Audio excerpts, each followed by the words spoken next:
Thank you very much, Zanele. Now it's down to business. We've been setting you up for this chat the entire morning. Why do people cheat?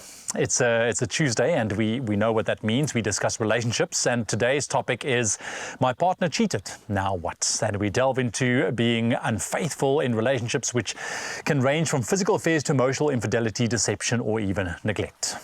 And joining us today with the mean task of helping us unpack all of this, now we're going to have a lot of fun, is Samantha Adams, who is a relationship therapist, and then HPCSA registered counsellor Tammy Cruz. Great to have both of you on the couch. Welcome, first time for you. So good to have you here. But of course, we want you guys at home to weigh in. Send us your spicy voice notes right now. 063-408-8863. Now, I make light of this because it is a dark narrative to bring to light, and we are going to try to kind of cut through that a little bit. But I have a feeling we're going to be triggered, man. Look, like I said to you, I mean, this is a topic that has got so many different layers and so many things that need to be looked at. And a little bit off air, we spoke about, you know, those who's almost passing judgment onto a couple that hasn't, or that's been through it. They haven't been through it themselves, but they can only imagine what it would be like, which is already a dangerous area. But let's start off talking about scenarios. Why would people go about cheating? What are some of the triggers? Once again, a very a very layered question, I suppose, as well, because there are so many factors. But in your professional opinion, what do you see? I think the thing that I see the most is maybe sometimes there's a problem of commitment in the relationship, or for that person. There can also be those relationship problems, a loss of emotional connection.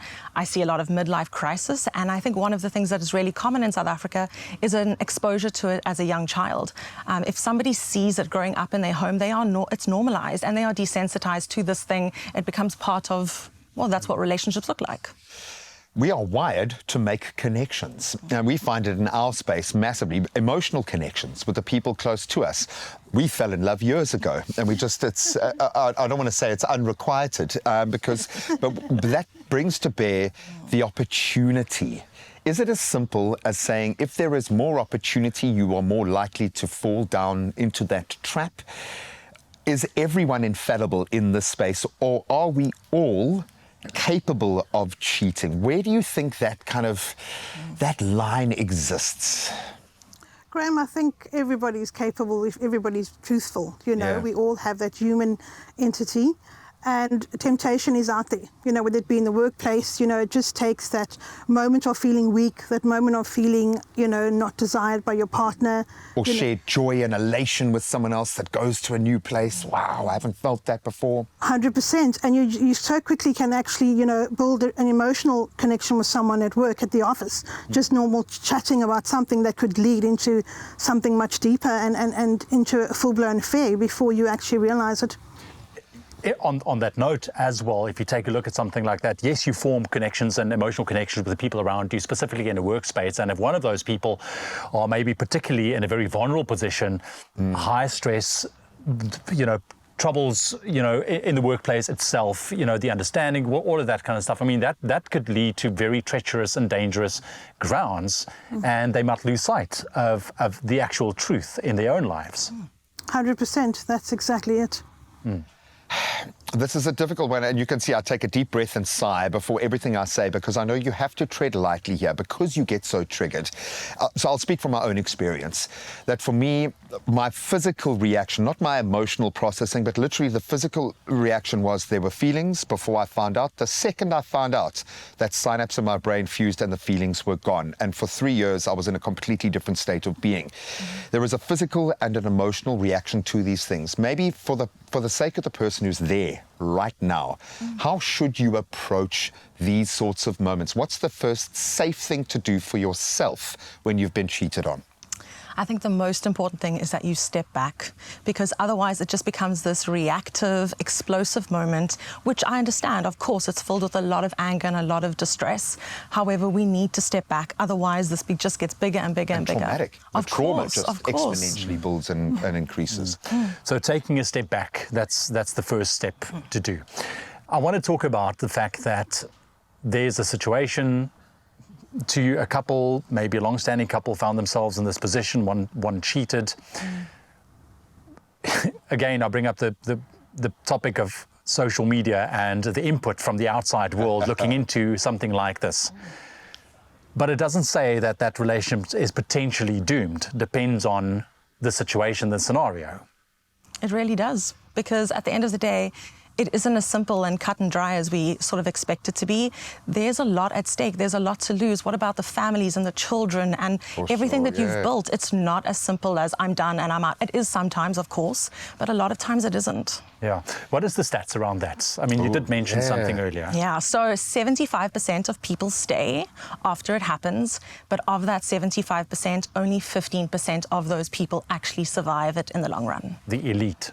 The elite, very much Would you work so. through it? But also, I've seen from the outside a couple that's very dear to me go through this journey and take responsibility for their actions, put each other first within the context of where they are and work through it together with a counsellor.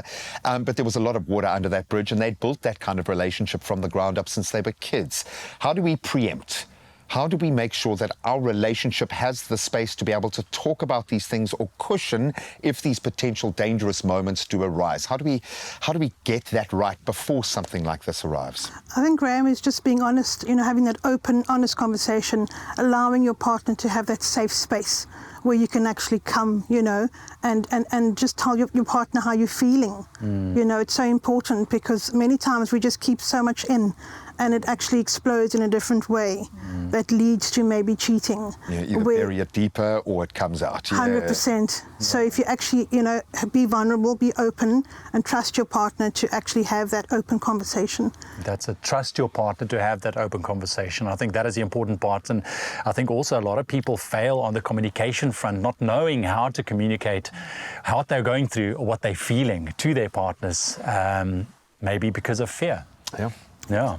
Who knows? Well, there's a lot to unpack, my friend. We're going to try and keep the judgment at the door if we can, because we are dealing with something that triggers everybody, and most people have some kind of personal experience. If you have been through this, if you've come out of the coalface alive, we want to hear your insights. If your relationship has stood up to this kind of pressure, we want to know how you were able to achieve that, and we just want a little bit of love in this space, because I think it's a very dark thing to embrace. So we are going to do it, and we will continue to have a safe place here for you to air your opinions. In just a moment, we are talking about cheating and what you would do if you found your partner had cheated on you. It's my feel-good breakfast show. Welcome back to our safe place, where we can be vulnerable as we discuss infidelity. And I think the aftermath of infidelity, which is where the real trauma lies. And with us is Samantha Adams, who is a relationship therapist and counsellor. Great to have her join the team. And then Tammy Cruz, who we know well, as we delve more into our relationship topic of the day: my partner cheated, now what? And we're going to discuss the aftermath and what we can do to piece ourselves or piece that relationship back together. We asked you to send through some voice notes. Jocelyn and Beatrice both weighed in. Let's hear from them first. Hey, very good morning to my Expresso family. If I find out my partner is cheating or my husband is cheating, heaven help him. I will throw some kind pepper in his underpants, because it's a saying that goes, hell has no fury like a woman's scorn. Thank you, Jocelyn. Have a corner. Bye. Sure, that was the sweetest threat I've ever heard, the most soft-spoken, harshest words. But yeah, I mean, this is the line that we are dealing with. Let's hear from Beatrice. Good morning, Expresso. For me, I wouldn't do anything. I would just walk away. Life is too short. You have to enjoy yourself. You have to see where you want to go in life. So if you don't know where you're going in life, you're going to fight, you're going to do all these kind of things.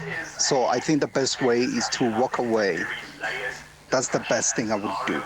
Completely. Two very varied answers there. I quite like the philosophical approach to the last, because that's kind of how my mind works. But I want to put it to Zanele, tongue in the cheek. We asked you earlier, and she had a great response to what you would do to that cheating man or that husband.